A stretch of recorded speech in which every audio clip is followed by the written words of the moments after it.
اللہ تعالیٰ جب تہجد میں دعا قبول کرنے لگتا ہے تو کچھ خاص نشانیاں ظاہر ہونے لگتی ہیں۔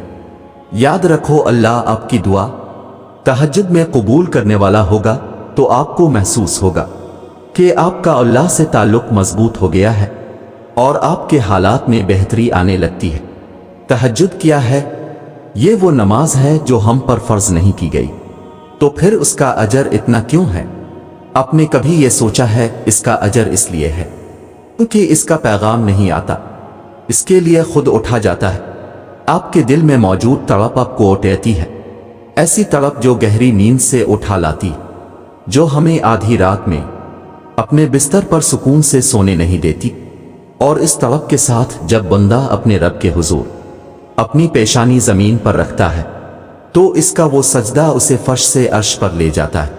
اس خدائے بزرگ و برتر کی رحمت اپنے بندے کو اپنے سائے میں لے لیتی ہے۔ بندہ اپنے رب کے سب سے قریب ہوتا ہے، اس وقت بندے کا بہایا ہوا ہر آنسو آنکھ سے بہتا ہے اور سکون دل میں اتار دیا جاتا ہے، ہر تکلیف ہوا میں کھوسی جاتی ہے۔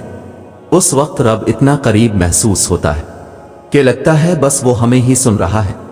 وہ ہمارے اندر ایک ایسا یقین پیدا کر دیتا ہے کہ اس نے ہماری مانگی ہر دعا کو قبول کر لیا ہے اور ہماری ہر خواہش کو صحیح وقت پر پورا کر دے گا۔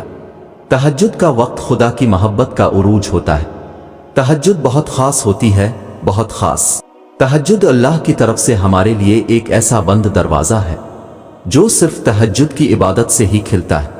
یہ دروازہ صرف ان لوگوں کے نصیب میں ہوتا ہے جو واقعی اللہ کے قریب ہوتے ہیں، اور سب سے بڑھ کر اللہ خود انہیں تہجد کی طرف لاتا ہے۔ رہتا تو وہ خدا ہر طرف ہے، پر تہجد میں خاص سیاہ کالی چادر کے پیچھے رات کی اندھیری میں صرف وہی لوگ اللہ کو دیکھ پاتے ہیں جس نے اللہ سے بے پناہ محبت کی ہو۔ اس وقت اللہ اور آپ کے درمیان ہونے والی گفتگو، آنسوں سے بھری ہچکیاں، دل میں کی گئی باتوں کی آوازیں صرف اللہ کے سوا اور کوئی نہیں سن پاتا۔ اس وقت تہجد کے سجدے میں نہ تو سر اٹھانے کا دل کرتا ہے اور نہ ہی آسمان سے نظر ہٹانے کا۔ اور اگر ایسا ہو جائے کہ کبھی اسی دوران تمہاری اللہ سے تہجد میں ملاقات ہو جائے اور وہ تمہارے روبرو آ جائے، وہ منظر تمہارے لیے معجزہ سے کم نہیں۔ تہجد پڑھنے والوں کے لیے معجزے غیب سے اتارے جاتے ہیں۔ رات کی تاریکیوں میں جب کوئی شدت سے اللہ کو پکارتا ہے تو سارے عرش والے اس کی جانب متوجہ ہو جاتے ہیں۔ پھر اللہ فرماتا ہے، کہو کیا مانگتے ہو، کہو کیا فریاد لائے ہو، کہو کیوں رو رہے ہو اے دن بھر مسکرانے والے۔ پھر جب تم اپنی عرضیاں اسے سناتے ہو اور اس کے روبرو سجدے میں گر جاتے ہو تو وہ حکم دیتا ہے ان دعاؤں کی قبولیت کا جن کے جواب تمہیں لگتا تھا کبھی نہیں آنے والے۔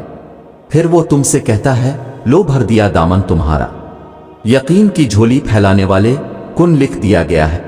اب میں تمہارے نصیب میں مان گیا ہوں، میں مان گیا ہوں تم سے، مجھ کو منانے والے۔ تمہیں لانا تھا مجھ تک یہ امتحان تو بس تھے بہانے۔ تہجد میں کچھ تو خاص ہے، تبھی میرے اللہ نے اس کو اتنی فضیلت والی عبادت کہا ہے۔ کچھ تو خاص ہے، تبھی اللہ اپنی اس عبادت کے لیے پہلے آسمان پہ آتا ہے۔